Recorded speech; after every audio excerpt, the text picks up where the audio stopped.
All right, guys, this is a warning I received like earlier today. I'm just going to wait for a little bit and see if it might get online. If not, I'm just going to share it and keep it moving.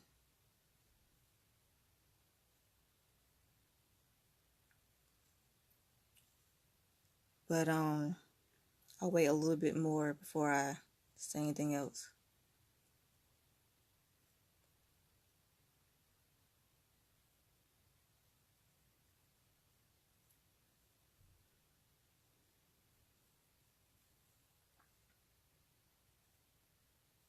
But I'm going to start because I'm getting hot right now. But I was praying earlier, and I ended up like closing my eyes and ended up seeing another vision.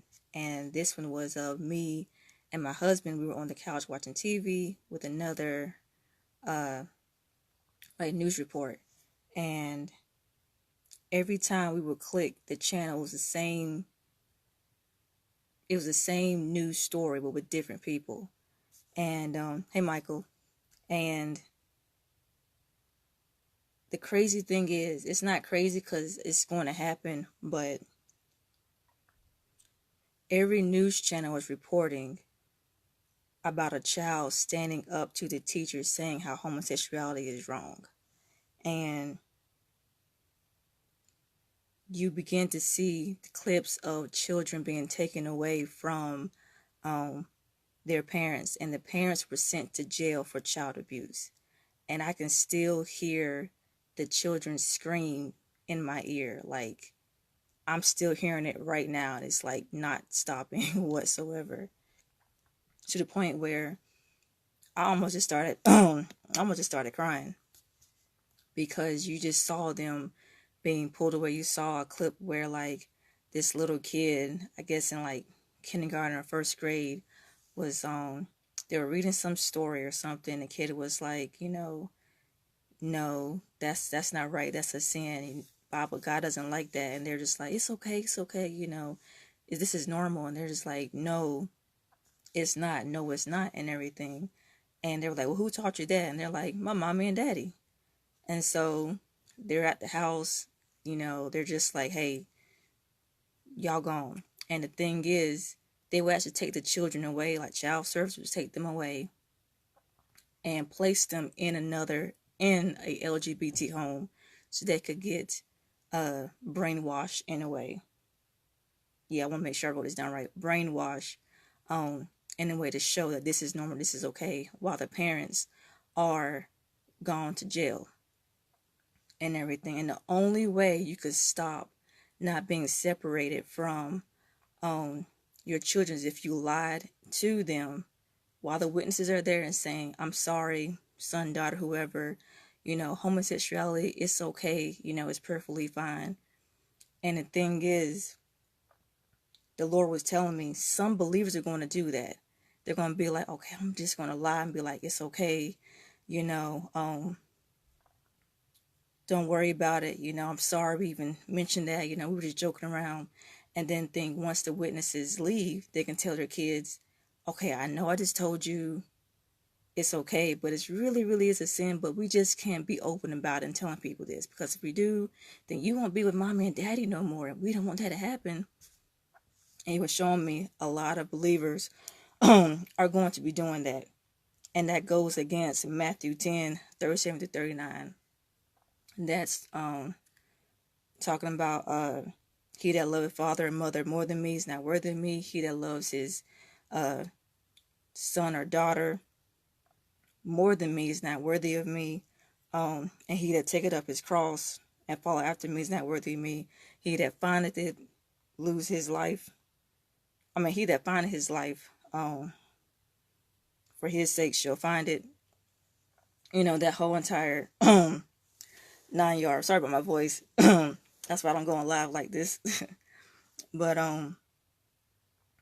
he was showing me this is going to be shaking up like a lot of believers' faith, because most of these believers were told, when you follow Christ, you're going to be prosper, you're going to be abundance, you're going to do X, Y, and Z, go fulfill your destiny, all these positive things, and they were never taught about the sufferings and persecutions for Christ that is guaranteed as a believer, and they were, not they were, but they don't never talk about this or preach about this or anything like that. So when does it happen? They're just like, oh, I ain't signed up for this life. I signed up for making sure, our health is good, making sure we blessed upon blessed and abundance upon abundance and blah, blah, blah. But when it comes down to the faith, when it comes down to denying yourself, standing up for truth, nah, we can't do that. We won't talk about, we might have to, be separate from our kids for Christ or die for Christ. Like, that's in China. That's in them countries where they got underground churches. Not in America. Like, nah, that's not going to happen. But it is. So, this go back to a video I did, I think it was like months ago, that the guy was showing me about how he's trying to bring the mothers back home. And when I say mothers, I mean as in the Christian married mothers. Because he was saying, like, you need to just trust in your God, or trust in God to let your husband be the provider, to let all these different things happen. But you need to continue to just really like pour and pour and pour and pour, like number 4, into, your children. Don't rely on your daycare. Don't rely on, the ministries and the churches and stuff like that, pour into them, because he didn't bless them with your child. He didn't reward your womb with your child. He didn't reward your husband's heritage with your child. He did that to you and everything. Give me a second. He did that to you and everything. And sorry about that. He did that. Lost my train of thought. He did that for you to pour into your kids, but we're not doing that. So he also didn't tell, the kids ministry. He didn't tell daycare to train up somebody else's kid. He told us to train up our child in the way they should go, so that way when they get older, they will not depart and everything. What's up, Danielle? And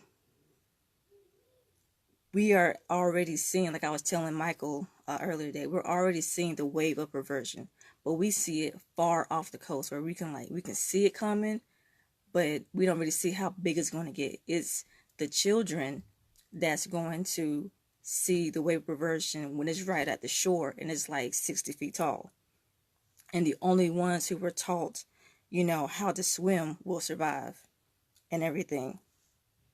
So don't wait until they're school age. Don't wait until they're like 5 or 6 to start teaching them the word and everything. Do that as soon as they're born. Pray over them before they even get here. When they are here, pray over them, cover them, teach them scripture. They can know verses to songs, or they can know ABCs and 1, 2, 3s. They can memorize scripture.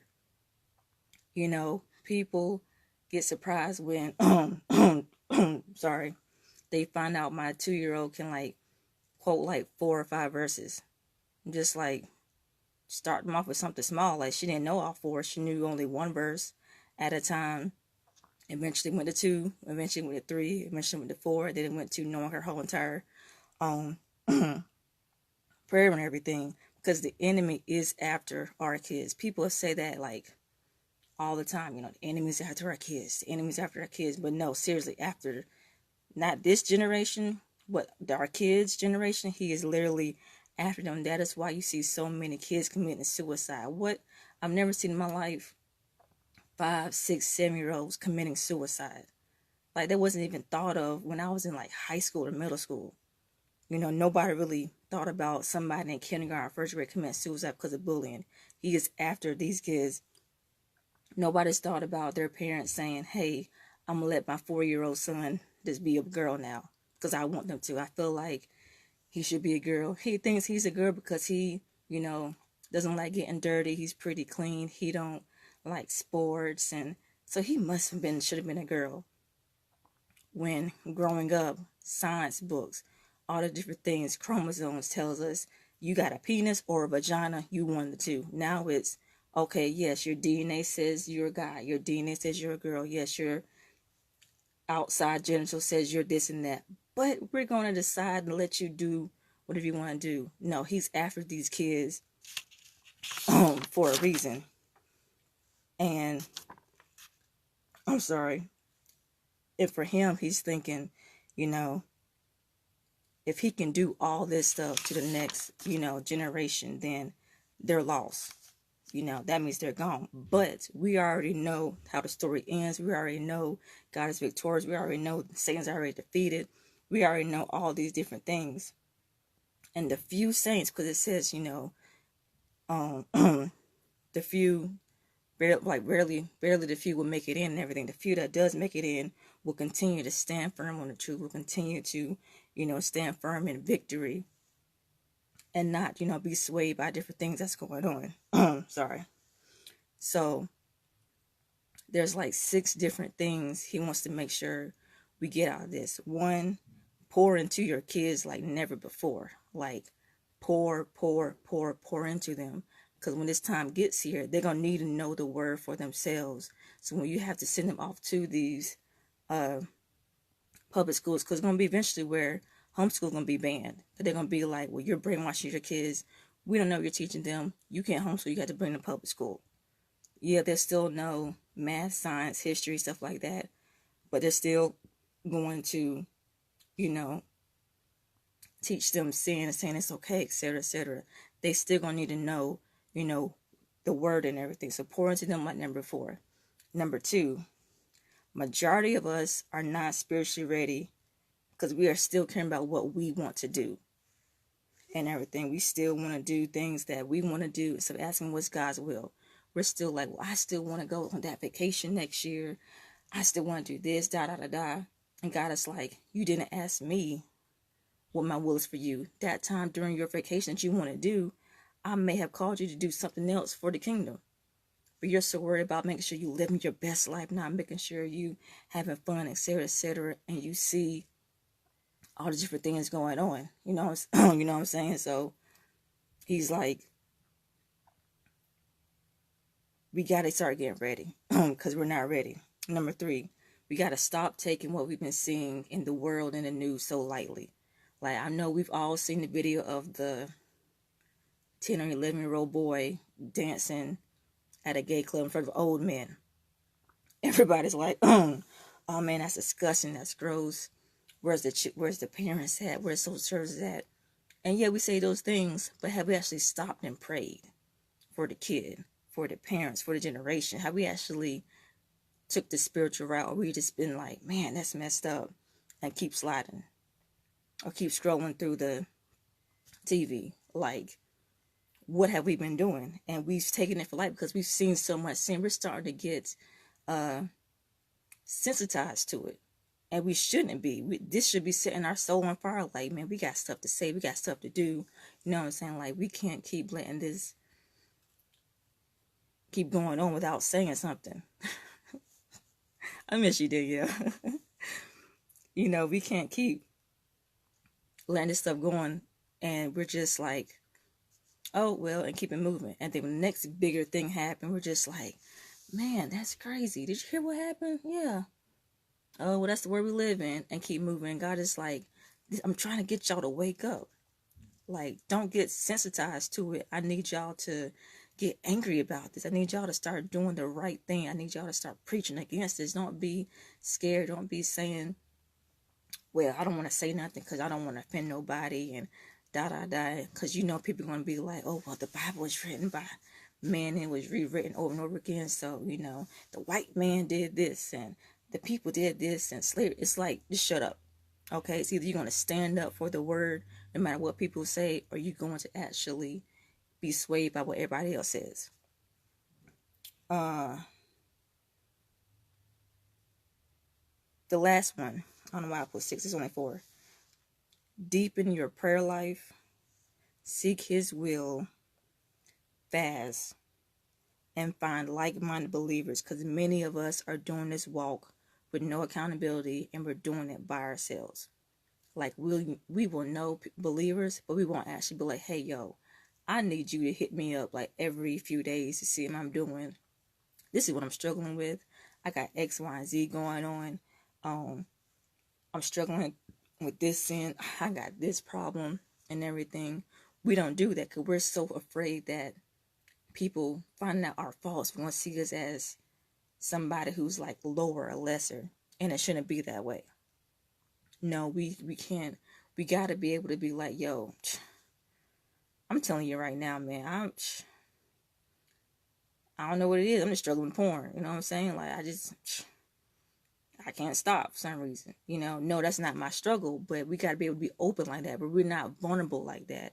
Especially the men folks. They're not vulnerable because they were taught and raised. You got to be firm. You got to be this stoic position. You got to make sure, you're not sensitive and everything. And you need to be sensitive in the kingdom of God. You need to be able to be vulnerable, to be able to tell what you're going through and everything, because you're going to need accountability to be able to walk this walk. For you to be able to walk this walk with no accountability, you're such a clown. For you to be able to walk this walk with no accountability, you are going to fail. You need that edification. You need that. You just need it.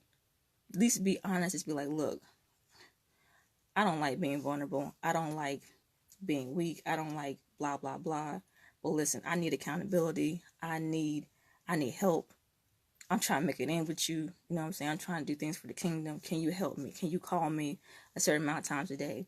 If you know your problem is with, fornication and you got a boo, like, yo, hit me up at 9 o'clock. If my phone goes off, then, if you need a person, drive by and knock on my window. Just be sincere. Be like, listen, I need you to help me out. Don't use them as a God. You still go to God for prayer and everything, but we need accountability partners. We need the help. We need the body of Christ. My hand can't do anything without my wrist and my arm and my elbow. We need all of this to be able to function and work together. My hand just can't go walking by itself. It's not going to work like that. So those were the 4 things. For those of you who just came online, I was explaining about a vision I had and different things that God was pointing out. So rewatch the video, share it,